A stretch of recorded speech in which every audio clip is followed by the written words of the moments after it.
Question, après des années d'enseignement passionnant, j'ai encore une difficulté à croire que des êtres peuvent faire ce qu'ils souhaitent avec la matière.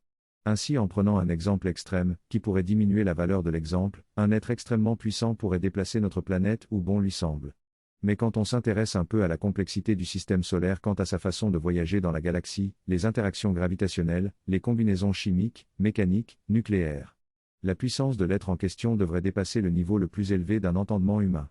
J'ai donc naturellement un freinage conceptuel au niveau analytique. Ceci dit, ça ne met pas en question l'enseignement, ça le met en difficulté d'ingestion mentale. N'y voyez rien de négatif, une marche supplémentaire à gravir sur l'escalier du savoir. Réponse, je ne sais pas comment tu fais, cher Philippe.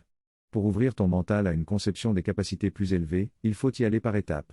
Si un petit villageois ignorant s'appuie sur son seul contenu mental immédiat pour essayer de faire entrer dans sa tête que des émirs arabes peuvent créer des îles dans la mer et y construire des palais, ou que des savants occidentaux peuvent envoyer dans l'espace des fusées qui font la taille d'une maison, avec des réacteurs dont la puissance de feu détruirait instantanément un gros immeuble, c'est certain qu'il aura beaucoup de mal à y croire. Peut-être qu'il imagine un émir arabe en train de verser des seaux de sable dans l'eau, debout sur une plage. Et peut-être qu'il imagine un savant occidental en train de lancer un tonneau en l'air, après y avoir mis du feu.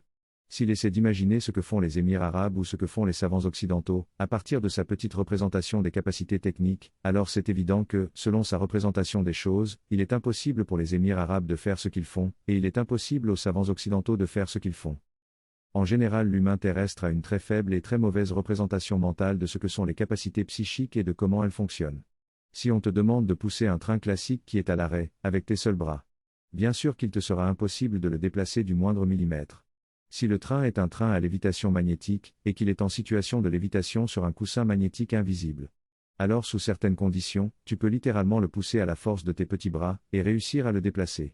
La clé ici n'est pas dans la force de tes petits bras, elle est dans le mécanisme technologique qui permet de réduire à presque zéro l'indice de frottement entre le train et une quelconque surface matérielle. Revenons en arrière. Et présentons une grande excavatrice minière à un villageois ignorant. Il n'en croira jamais ses oreilles si on lui disait qu'un seul homme peut faire avancer cette machine, et la diriger avec précision. Parce qu'il n'a aucune idée des mécanismes dans le ventre de l'engin.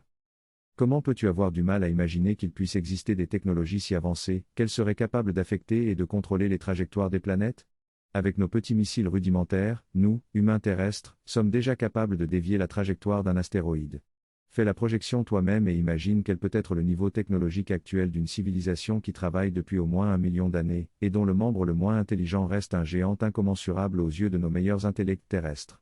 Les races avancées sont psychiques et technologiques, et leurs technologies sont en symbiose avec leurs capacités psychiques. Certes, il est très difficile pour un humain terrestre d'imaginer l'échelle des développements et des possibilités psychiques, tandis qu'il lui est un peu moins difficile d'imaginer les possibilités technologiques. Il y a des navires, bateaux, de croisière qui sont grands comme un quartier, et qui voguent dans les mers avec une aisance déconcertante. Il y a des avions capables de transporter des voitures et des camions, et qui transportent tout ça sans effort particulier à travers les nuages. Et tu veux mentalement limiter les horizons technologiques de races éthériques qui s'occupent de connaissances et de technicité depuis des millions d'années ? Entre la découverte du feu et la maîtrise de la technologie nucléaire, il y a des siècles de développement. Et pourtant bien des technologies les plus impressionnantes actuelles sont de lointains développements du geste d'allumer le feu. Nos médiums et nos magnétiseurs actuels, nos énergéticiens et nos psychiques actuels sont le stade de la découverte du feu pour ce qui est du potentiel illimité des capacités psychiques. Ne pas pouvoir imaginer ce que de telles capacités peuvent donner au fil de millions d'années de travaux de recherche et de développement à l'échelle de races éthériques hautement intelligentes. Ne pas pouvoir imaginer cela ne doit pas conduire à freiner mentalement quant au simple fait d'admettre que l'horizon de ces choses est vaste, extrêmement vaste. Ouvre ton esprit, la réalité dépasse ton imagination.